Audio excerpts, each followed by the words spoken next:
Good morning. Today we'll be looking at GORD or gastroesophageal reflux disease. This is basically acid reflux. So when you eat something, most people or some people usually get this burping, sour taste after exercising or after eating too much food. They have this kind of regurgitation, this heartburn. And this is a disease, and when you go to the doctor, basically they give you antacids to support and suppress the acid that's forming in your esophagus. So, what we have to understand here is the gas that's coming up from the esophagus that's basically triggering the heartburn that you experience or the reflux that's coming, it's to do more with muscles than the acid formation in the gut, in the stomach. The stomach is meant to produce hydrochloric acid. It's meant to produce high amounts of hydrochloric acid. But what happens is when there is sort of like a valve underneath the esophagus, so this is esophagus, and there's like a shut like a clamp, or you can almost imagine it like there's a drawstring and it's like clamped shut, uh, and this is the way to the gas or the stomach. Okay, so you can imagine like this is like a clamp and you have a stomach. I'll just write stomach here so you can understand it better. This is an enlarged image of the valve. The valve is called lower esophageal sphincter. Okay, this is the valve here, LOS, lower esophageal sphincter. So it's very important for you to understand that there are three parts to acid reflux, how it works. Food travels through the esophagus, and then there is like a door. That you can imagine this as a door that's always shut, so the acid doesn't come out. You know, there's gas, there's hydrochloric acid in your stomach, which basically digests all the food. It breaks down the food and digests the food that you eat. So HCl. In Ayurveda, this is called Agni. So your digestive fire, your stomach has digestive fire, which produces gas. Digestive fire, Agni, is the same thing as HCl, hydrochloric acid. When this LOS, the lower esophageal sphincter, is working correctly and it's closing properly, you won't get acid reflux, essentially. You won't get regurgitation, you won't get heartburn, you won't get constant like sour taste in the mouth. Usually that comes with acid reflux. When you understand that there is this third layer, it's just not the acid that's forming in your stomach, right? It's being stopped by LOS from traveling into the esophagus. The esophagus is a very sensitive muscle tissue in the esophagus. It's very sensitive. So that's why you have those triggers of the symptoms. Symptoms, we can start with heartburn. Symptoms of GORD, heartburn, and then you have regurgitation, acid reflux. Sour taste is basically a result of the regurgitation, the acid coming to your mouth, and then heartburn or acid reflux, you can say burping, excessive burping. Burping is normal. After eating food, you naturally burp, but excessive burping or intense burping is a symptom and a sign of GORD. Okay, so I can just put an increased arrow in that. Now, what we have to understand is there is a very tight door that is stopping it, LOS. When food enters your esophagus, when you eat the food, through muscles, so there's a movement called peristalsis. Uh,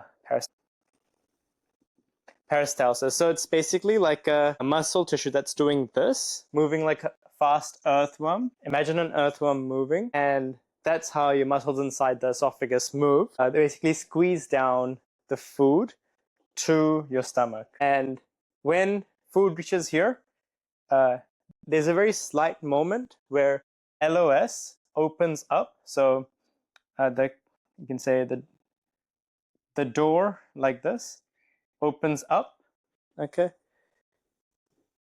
and it lets the food in to the stomach. So it's a very tight door.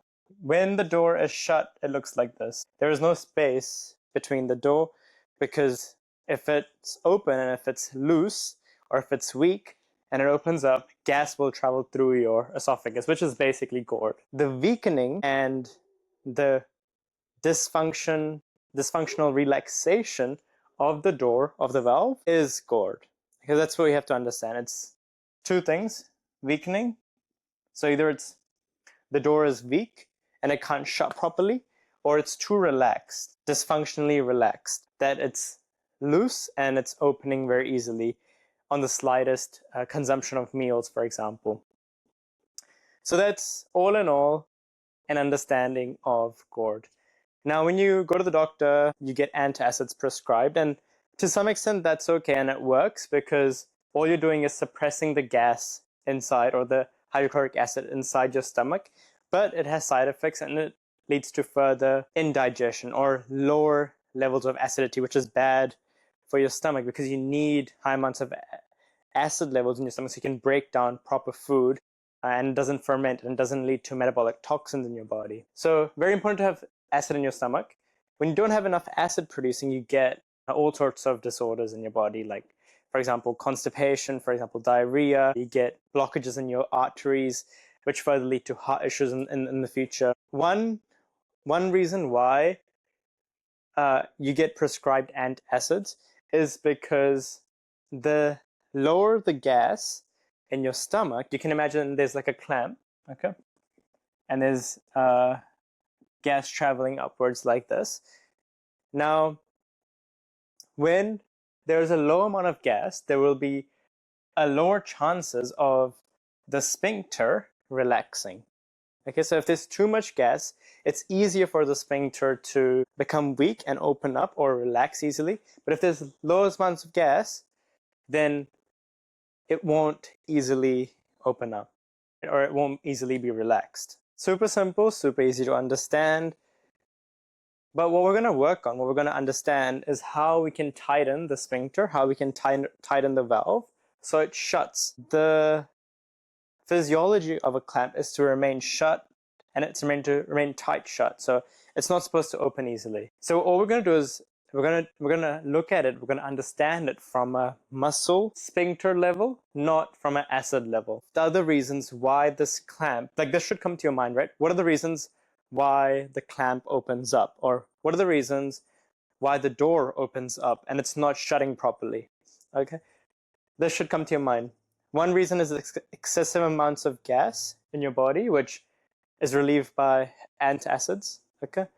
The second is when you're eating food too fast, when you're not chewing food slowly, when you're excessively, even overconsumption of food, that leads to a very fast travel of food down the esophagus. So if you can imagine again, like bullets or a sort of fast pieces of food moving down and big clumps, right? Big clumps of food moving down the esophagus, right? And the sphincter is almost like small, like it's not too big, okay? Because it needs to remain shut. So the gas doesn't, so it's kind of small. So pushing down, and the esophagus doesn't have muscles that can, like, break down food properly, okay? So it's only with the stomach where the acid actually breaks down, neutralizes the food, whereas the esophagus is just a transit center for the food to go through. So it doesn't actually break down the food on the way properly, okay? There's some amounts of food, yes, it may be possibly through the movement breaking down, but if you're eating large amounts of food, big bites, then, and you're constantly like chugging your food in, right? There's a fast movement and all the food kind of pushes down on this sphincter. And then over time, it leads to the weakening or becoming loose, the muscles becoming loose. That's another reason.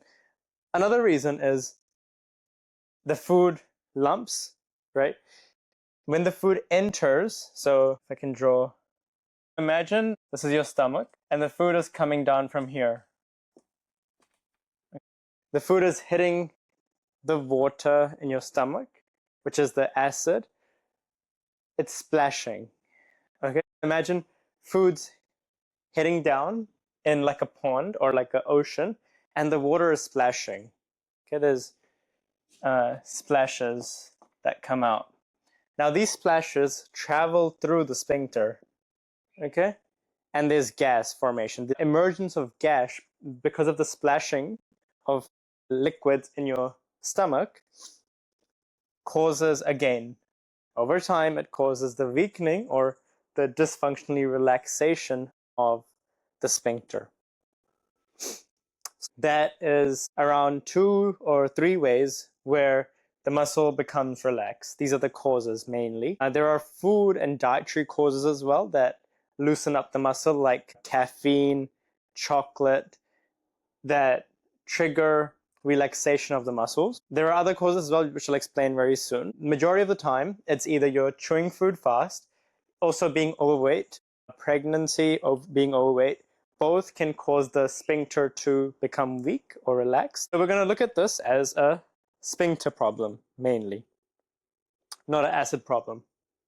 Okay, pull this up for you. So we're looking at GORD today. What it is. Here we can also look at what burping is. So when you eat food, food travels through your stomach, through the LOS opens up, and food enters your stomach. LOS shuts very quickly, so the acid doesn't come out. And then when this transit is happening, there is a flow of air as well with the food. So you're just not eating food, you're also swallowing air, which is why if there's sometimes too much air, usually LOS can become relaxed easily, and the air can then come up the esophagus, and there's a trigger in your reflexes to burp. Too much air creates pressure, and then the valve opens up, and then you burp. Sometimes also one of the symptoms is dry cough. Acid irritates the airways, causing persistent cough or hoarseness. That's also another sign of GORD. And there's also like a lump-like feeling in your throat. So as we discussed a few causes, I'll actually write that down for you. So in summary, heartburn, regurgitation, and acid reflux, sour taste are some of the signs and symptoms of GORD. We'll move on to what causes, some more causes, understanding why the sphincter relaxes. So dietary is one, which includes alcohol. I'll actually full screen myself. Alcohol. And then we have caffeine and chocolate, as we discussed earlier. We also have peppermint. If someone has GORD and someone has acid reflux, giving them peppermint tea can be actually dangerous because it can release and relax the sphincter very easily. Overeating, as we mentioned earlier, obesity, pregnancy, structural issues is one. There's lifestyle, right? Which is obesity, pregnancy, and then overeating.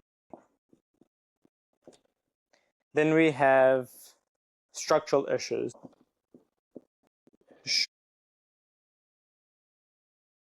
So these are the main causes of the valve or the trapdoor being open or loose. Smoking, lying down after meals, medications, they can also make the trapdoor weak. Certain drugs like blood pressure medications and sedatives have the side effect of relaxing the smooth muscle throughout the body, including the LOS. When you turn upside down, so imagine doing a headstand, right? If you have food in you, your body has designed you in a way where through peristalsis, you can actually have an anti-gravity effect of the food going to your stomach anyway. So even if you're upside down, food is going to still travel through the esophagus into your stomach because of peristalsis, because of this wave-like, earthworm like movement that happens in your, like it happens like this. So if you can imagine you're squeezing like a pipe, and it's going to go down, the muscles are going to go down and push the food through to the stomach like a wave-like form. This is called peristalsis. But when you lie down, for example, often if you lie down after meals, one of the causes that it can relax the trapdoor, which can open up and allow gas to pass through the esophagus. So this actually happens over time. It's just not going to happen. You're not going to develop it like overnight. Let's say you're laying down after meals almost on a daily basis or a weekly basis, whatever it is. On a regular basis, you'll naturally over time make the trapdoor relaxed or weak or lazy. Okay, now moving on. So we've discussed what it is, what GORD is, why it happens. Now we're going to move on to support and the management, the understanding from nature's perspective, how we can help and support GORD. Like I mentioned earlier, we're not going to be looking at from an acid level, which is usually the case, the norm. We're going to be looking at from a muscle and sphincter level, so trapdoor.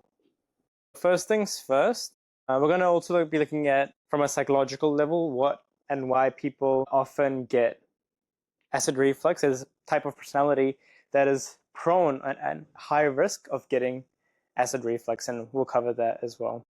We have a few things in Ayurveda. GORD is known as Amla Pitta, Sour Pitta. Amla means sour. Hyperacidity, generally caused by the aggravation of Pitta dosha, which is fire and water being aggravated. And also there's aspect of Vata, which is air and movement. The energy is moving upwards, right? The air is moving upwards. That is a Vata trait. The primary goal is to cool the heat and reduce acidity. Treatment involves pacifying the tikshna or the sharp agni. So again, even in Ayurveda, they look at it from a acid level, but we're going to change it up. We're not going to look at it from acid, even though we should support it a little bit with things like coolants like avipattikar, shatavari, amla, licorice, guduchi.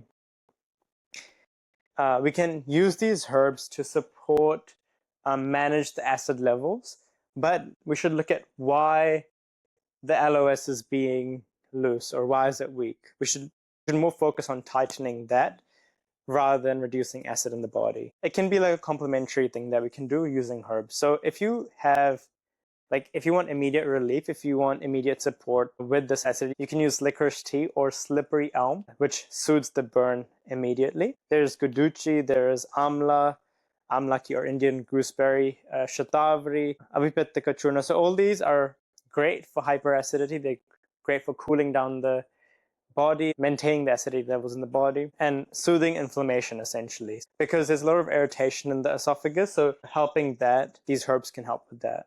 Okay. But we're going to look at the root cause, which is the trapdoor. A few things to know and understand is when you have acid reflux, the first recommendation is to chew your food properly and to not drink water with food as well. That's huge.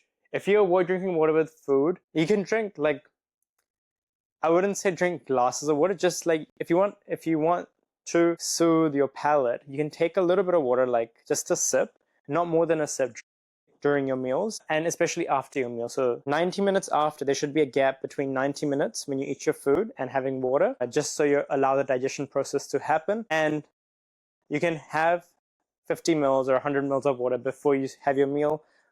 Ideally, if you want to have a full glass, have it at least 40 minutes or 30 minutes before your meal, just so you allow the acids to form. If there is too much water in the body, if you look at it from an Ayurvedic perspective, the fire will extinguish. The hydrochloric acid will get diluted, and you won't be able to digest the food properly. Okay? If you put too much water on the fire, it will extinguish. That's the analogy the Ayurveda gives.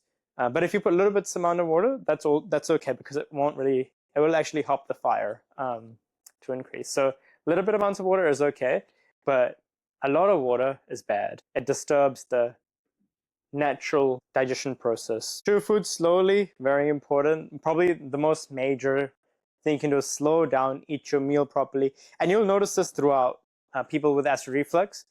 There's a pattern that people eat fast, they eat in lumps, they don't really chew properly, and that's why their LOS becomes relaxed. Okay? Avoid overeating. Now, I understand from a gym level, or people who want to bulk, or people who want to gain weight, they like to eat more to build that muscle, again, to kind of grow the muscle. And if they can manage it, it's good, but sometimes overeating does cause, and you should be cautious that you're at the risk, a high risk of getting acid reflux when you overeat. Ideally, you should leave your stomach empty. Ideally, when your body tells you that you've finished, and everybody has, like, if you are conscious and if you are aware to what you're eating, you fully attended in that practice of chewing and eating your meal, your body will tell you, and it will give you signals through hormones to stop eating. There's a hormone that is released that's called leptin, which signals your brain to stop eating. And if you're conscious, you'll naturally have that within you. But if you're distracted, you can easily overeat. If you're watching some TV or any screen, etc., you can easily overeat, which can again disturb the sphincter. Like we mentioned, the causes: alcohol, caffeine, chocolate. Peppermint, if you have any of these in your diet, and if you have acid reflux, if you have GORD, then ideally you should be avoiding it, because these are the triggers that relaxes the sphincter. A few more dietary recommendations. So while we have these triggers, there is usually fats and carbs. They relax the muscle as well. So if you're consuming a lot of fats and carbs, you'll almost notice this when you eat a lot of fried food. You'll naturally get a lot of burping, and you'll naturally get a lot of acid reflux, gas traveling through your esophagus when you eat a lot of fried food, because high amounts of fat and high amounts of carbs, they loosen the sphincter, whereas high amounts of protein, good amount of protein, can actually tighten the sphincter. So like we mentioned here, I'm just going to rub this off. What triggers the valve to open? Now we're going to look at dietary things that can actually help the valve to stay shut, because that's our goal in helping GORD. Okay, so protein. You need good amounts of protein to help the trapdoor stay shut. People who have GORD, they usually don't have a lot of protein in their diet, so just to be mindful of that. Next is lecithin, which is found, so lecithin, you would have noticed this in chocolate a lot, like soy lecithin is used in one of the ingredients. It's found in sunflower seeds and egg yolks. So eating eggs is actually a really good way to help with GORD, because it's a complete protein, and second, it has lecithin, which can act as a drawstring, or like a seal or a lock. Okay, so imagine there's a trap door and you want to seal it completely. This seal happens because there's a neurotransmitter called acetylcholine. Yeah, acetylcholine basically is a neurotransmitter that tells your brain to seal the LOS, which lecithin is converted into acetylcholine. So we found one that strengthens, so protein strengthens and tightens the LOS. We found that there's a drawstring that you can actually seal and vacuum seal through acetylcholine through eating egg yolks and sunflower seeds. And then there's bitters. This is, if you've heard of bitter melon or dandelion. Bitter melon is a vegetable. Dandelion root, or genation. I'm not sure I forgot how to pronounce it. Genation. All these are bitter taste. So if you have anything bitter, what happens is it increases the pressure, the resting pressure on the trapdoor. Okay, so there is, like, you can say it's another way of ensuring that the trapdoor maintains closed. Bitters trigger a response in the body that ensures the pressure on the trapdoor stays and increases, actually. So not only do bitters actually increase saliva, but it puts pressure on the door to stay shut.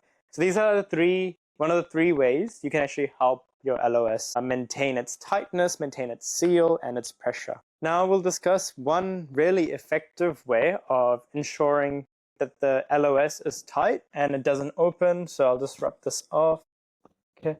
I'll also maintain this so we can See, if I need to rub it off, I'll rub it off. One of the hormones that actually helps the trapdoor stay shut is melatonin. So people don't really talk about this, but we understand melatonin as like a hormone that helps us sleep, right? It's produced in the pineal gland over here, and it helps us sleep through the circadian rhythm, through understanding that it's darkness and the hormone is released in the body, and then we go to bed. Okay, so it's a sleeping hormone. But you probably don't know this. Melatonin, not only is it released in the pineal gland, but the production of melatonin more than the pineal gland is actually in the gut. Now, it's known as a sleeping hormone, but it actually can also help release another hormone called gastrin. Gastrin. And now you can imagine, just imagine gastrin as a communication. So gastrin tells LOS to stay shut. So melatonin helps the release, helps the increase of gastrin or the release of gastrin. And gastrin helps ensure that the LOS stays shut. Okay?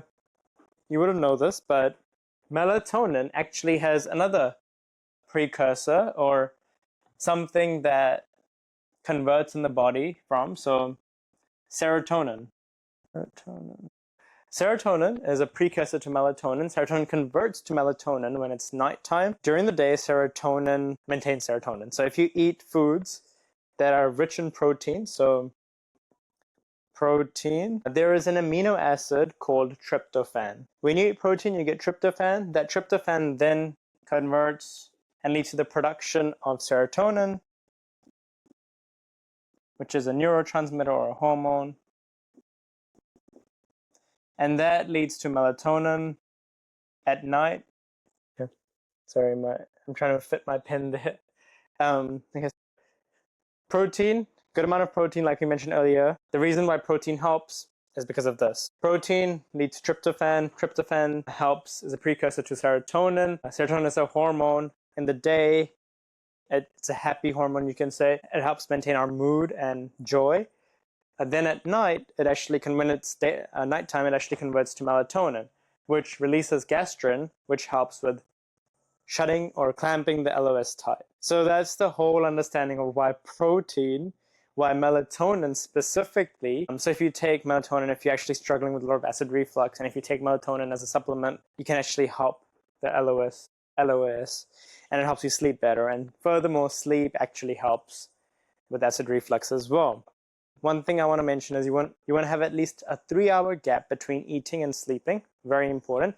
If you have acid reflux, or at least 2.5 hours is also sufficient, but try your best for 3 hours. Melatonin actually works as a liquid band-aid as well in the esophagus. So it's like a band-aid. It helps with reducing inflammation and soothing the inflammation if you do have GORD, right? So all the gas that has irritated your esophagus, if you need to soothe it, if you need to like put a band-aid on it, right, help it heal, then melatonin is a really good supplement, really good hormone to help it. The reason why it helps with reducing inflammation is because it's an antioxidant. And antioxidants help reduce oxidation in the body, helps reduce inflammation. Because of oxidation, there's inflammation. So all in all, it helps with tissue repair. Now, when you have no sleep, it leads to low levels of melatonin. When you don't have enough sunlight, it leads to low levels of melatonin, which then again leads to high vata, high acid movement, high air in your body, and you eat more, and there's more acid because there's a hormone called ghrelin, which is produced in your gut, which encourages you to eat and increases your appetite. It signals that you're hungry. Okay. But when you don't sleep, that signal increases. You are actually more hungry when you don't sleep properly, and you have more acid because of that, which can further loosen the valve. Now we can look at one lifestyle thing that you can do. We'll actually rub all of this off. Okay. One lifestyle thing you can do is actually do diaphragmatic breathing. So imagine these are your lungs. Okay. And then within these lungs, there's a diaphragm, okay, that goes like this. And it's sort of like a jellyfish. Your diaphragm is literally like a jellyfish. When you breathe, it expands, and when you breathe in, it expands. So your diaphragm is expanding here, okay? And when you relax, so when you exhale, it pushes up, okay? When you breathe in, jellyfish expands, and when you breathe out, pushes up. That's the entire movement of breathing in. Now, within this diaphragm, there is the esophagus, right? And right within the esophagus, where the stomach enters through, somewhere over here, there's a trap door. So breathing properly, diaphragmatic breathing, can actually help the LOS, the muscle, the sphincter, become more tight. When you're eating fast, not only do you swallow a lot of air, and not only do you have shortness of breath, so people who are, you can imagine, they eat fast, they're also kind of moving fast through life. They don't have time to eat meals properly. They have shortness of breath. There's a lot of stress, right? Stress leads to shortness of breath. Deep breathe, when you breathe properly, you become relaxed. I'll just explain how to do diaphragmatic breathing. So take a deep breath in and just hold. Like, you want to ensure that your stomach expands, okay, not your chest. Okay. And then you want to exhale slowly through your pursed lips.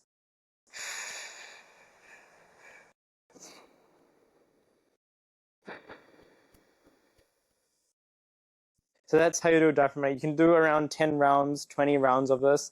Even before eating, actually, it can ground you and help you digest your meal faster instead of eating it quickly, which leads to GORD. Sleep position. Sleeping on your left side is recommended. Sleeping on the right side can increase reflux episodes. Elevating the head by around 10 to 15 centimeters is also effective. So right down here, sleep on your left side. We discussed weight gain earlier. Now I want to talk about people with type A personalities. Okay. So as I was mentioning earlier about stress, right, leads to shortness of breath, and you don't breathe properly, so your sphincter doesn't get a chance to tighten. You would almost see the stress pattern in a lot of type A personality. People who are super driven, a lot of movement, they can't relax, they can't reflect on their life, they are constantly chasing after one goal. They're focused on that one goal, but sometimes their focus becomes a chaos, right? There's no order. Highly ambitious people, okay? High ambition, workaholics, they can't set boundaries, they can't put a stop to their work, right? All these traits and signs of a type A personality they're actually at risk of getting acid reflux. And if you talk to people, if you know people who are highly ambitious, driven, it's not a bad thing, right? Being highly ambitious, being driven is not a bad thing as long as you maintain a balance, right? As long as there is chaos and there's also order. But if you have chaos and there's no order, there is no boundaries, there's no relaxation, there is no fulfillment, right? There's no rest, you will likely develop side effects like GORD, like acid reflux, because that's one of the sacrifices, one of the stakes that people who can't rest, who don't have a balance in their life, right, the yin and yang, as above, so below, get GORD. They're likely to get GORD. All it is if I had to explain psychologically, is there's a lot of fire within them, there's a lot of movement within them, right? They are driven, but the energy that there is within them, that fire, is misdirected. So that's one thing to keep in mind. Because it's misdirected, it's imbalanced. Okay, there's too much of chaos because of that. When there's balance, when there is the sun and the moon, and they come together, it maintains equilibrium. It maintains balance in the world. It maintains order. But if you don't have the moon, if you're not cooling down, if you're not resting, if you don't have the ability to reflect, if you can't sleep properly, usually German people, then you just have too much fire within you, right? Which will burn you. When fire burns water, what happens? It increases gas. There's friction. There's a lot of movement. There's friction. You can say friction is fire. Friction will eventually burn the water inside you. We have literally 70% of water within our body, right? Burns the water inside you, turns into gas. I'm using this as, it doesn't happen physically like I'm explaining it, but I'm explaining it from a metaphysical perspective. Okay, if you imagine water being burned, okay, leads to gas. Okay, so there's a lot of fire, right? I'm just trying to do a fire. And then there's water, and it leads to gas. Okay, so too much fire is bad for you. That's all I'm trying to say. If I want you to imagine you're on a boat, like you're a sailor. The sailor knows that after 30 days, it will reach its destination. Okay, sailor knows that, right? It'll just have to pivot, it'll have to make some decisions along the way to pivot the boat in such a way where it reaches its destination. But it will reach the destination, right? It will have the outcome, okay? Now, imagine the sailor, but with a type A personality, with chaotic personality. They also have a lot of fear, okay? So they don't know that they will reach to their destination. They don't know that the destination even exists. And they're grappling for answers. Okay, they're constantly working every day so they can get answers, they can get outcomes. Okay, their goals can be, they can get one step closer to the goal. But they're fearful because they check. Right? Imagine you're a sailor, right? You're checking every day whether you reach your destination or not. But you know after 30 days you'll reach there. If you know that, you won't check every day. These people who have a lot of fire within them, they also have fear. They also have anxiety because of that fear, that whether they're reaching their goals or not, whether they never feel enough, because they always have that fear that they won't be able to reach their goal, right? They have to keep doing things, right?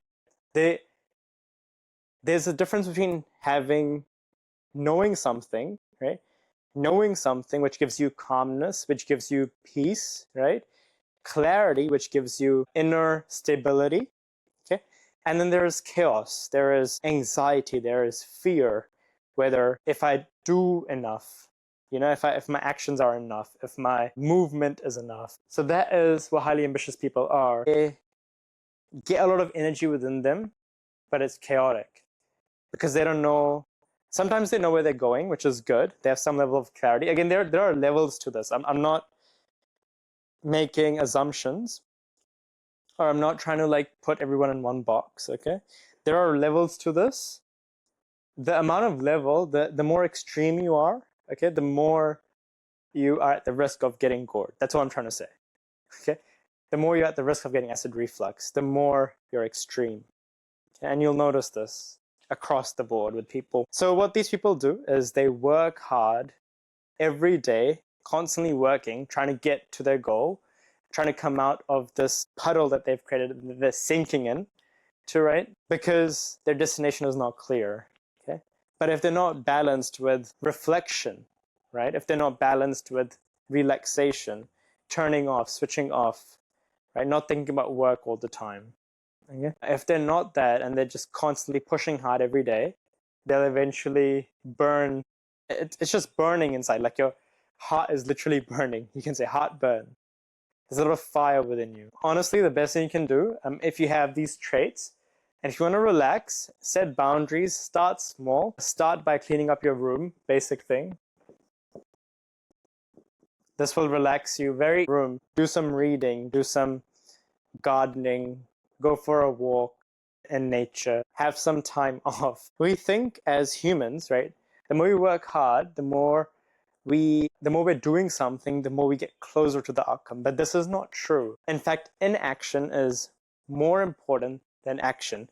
And I'll explain to you in muscle physiology that when you're resting, you grow the muscle. Okay, the muscle doesn't grow when it's working out. The muscle grows when it's resting and when it's relaxed. In nature, we have animals, right? They go for a hunt and they come back and they rest and relax. They're not hunting all the time. If they're hunting, they run out of energy. When they run out of energy, they can't do things. Energy conservation is one of the greatest understandings you can have for longevity. Okay, if you want to conserve your energy is everything. If you conserve it, if you maintain it properly, if you balance it every day, right? There's periods of your day that you're working hard, and there's periods of your day when you're completely relaxed. When you have that balance, your whole life becomes very easy, simple. It becomes peaceful. It becomes less of anxiety, less of fear. It becomes less chaotic. There's an order to your life. You need more order than chaos. Okay? So when you understand that when you're working, you're putting your efforts in. When you're relaxed, you actually get most of your ideas when you're relaxed, which ideas can turn into catalysts. When you take the action on those catalyst ideas, you grow, you become bigger. Okay, so if you want to achieve great things, if you want to do great things, resting is as important as working. Reflection, setting boundaries, spending time with loved ones, all these traits, all these things that are out of your work, they are as important as your work. If you're too obsessed on the outcome, you're not going to actually enjoy the journey. So yes, have the outcome in your mind, have the destination, but it's just a one-day thing, right? You know that one day you go to your destination, you'll reach that location that you want to reach. But during that journey, you want to actually make the journey pleasant. That should be your entire kind of thinking process. How do I make this journey more pleasant, right? Than a struggle. Okay? Because if it's a struggle, then all you've done your entire life is just struggle. You haven't actually enjoyed, which is the purpose of life, is actually to enjoy it, not to struggle, right? If you look at a bird fly, if you watch a fish swim, it's enjoying it, it's not struggling. Okay? If you look at a plant, right, the plant is just growing naturally because it's meant to do that. It's not struggling to grow. Yes, if it's in a different environment, unfertile land, whatever it is, it struggles to grow. If it's doing the wrong thing, it will struggle to grow. But if it's in the right place, it's doing in fact, the conditions make it right. Yes, if a bird goes into some windy or like a hurricane, it will die. It will struggle to fly. But if the bird knows not to go there, the bird knows where to fly, the bird has clarity, and it can reach its destination, right? It will be easy. It will be peaceful. So order and chaos, order in your life makes you peaceful. Chaos makes you anxious. Okay? If you're obsessed over your outcome, you'll be more chaotic. You'll be more fearful. You'll be checking every day whether your actions have led to meeting your KPIs. So make your journey pleasant and the outcome will follow. And last thing I just want to end with is, if you have heartburn, right, you want to ensure that you have periods in your life, periods in your day, where you take time off. Being a workaholic leads to heartburn. And the more extreme you are, the more extreme your symptoms are. Okay, so if you wanna relieve yourself from the gas within you, you should tone your fire down. Direct your fire in a way where there is space for fire and water to exist equally in a balanced way. Okay. Thank you for watching. Next, we'll be covering endometriosis, which is a common issue among the women. I'll see you then. Otherwise, have a great rest of your day.